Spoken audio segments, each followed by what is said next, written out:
प्राचीन नगरी तक्षशिला प्रथम किरणों के साथ जागृत होती है। प्रकाश उसके महान शिखरों पर फैलता है, जिससे दुनिया के सबसे पुराने विश्वविद्यालय को प्रकाश मिलता है। एक ज्ञान का पवित्र स्थान, जहां सदियों से अनवरत ज्ञान का प्रवाह चल रहा है।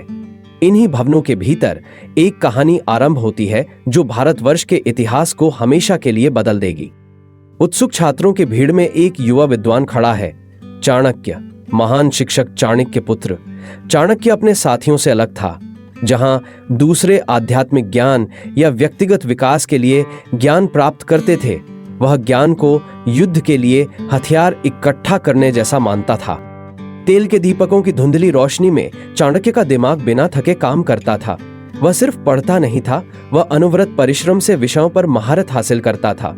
सैन्य गठन की गणितीय रणनीति, औषधीय जड़ी बूटियों और जहर की सूक्ष्म रासायनिकता, मानव प्रकृति की गहरी मनोविज्ञान, राजनयिक कला और सबसे ऊपर शासन की जटिल विज्ञान, अर्थशास्त्र।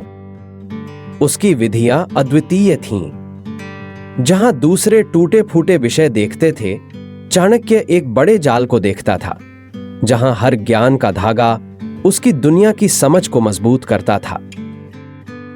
अर्थव्यवस्था राजनीति को चलाती है, राजनीति युद्ध को चलाती है, युद्ध अर्थव्यवस्था को चलाता है।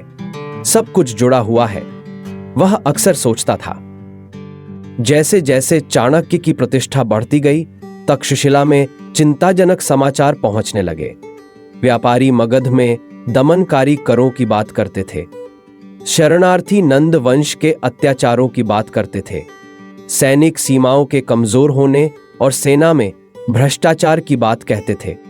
तक्षशिला के एक वृद्ध शिक्षक ने कहा, नंद साम्राज्य अमीर होता जा रहा है, लेकिन उसकी आत्मा क्षीण हो रही है। कहते हैं कि धन नंद का खजाना दुनिया का सबसे बड़ा है।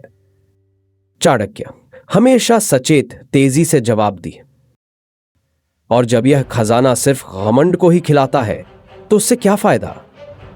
जब यह महल बनाता है लोगों की रक्षा करने के बजाय।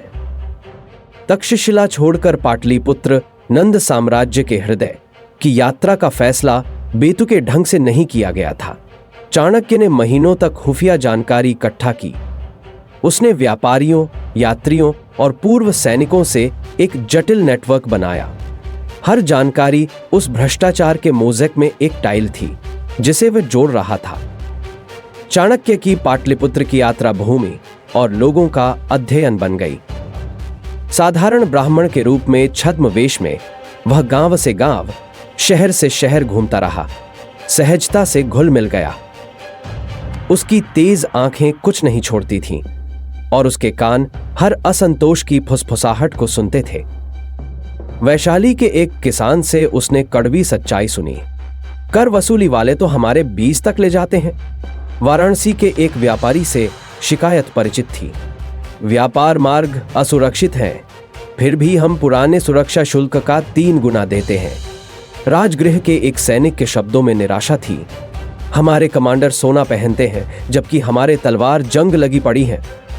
अंत में चाणक्य पाटलिपुत्र, मगध का रत्न, पहुंचा। शहर संपत्ति और पीड़ा का विरोधाभास था।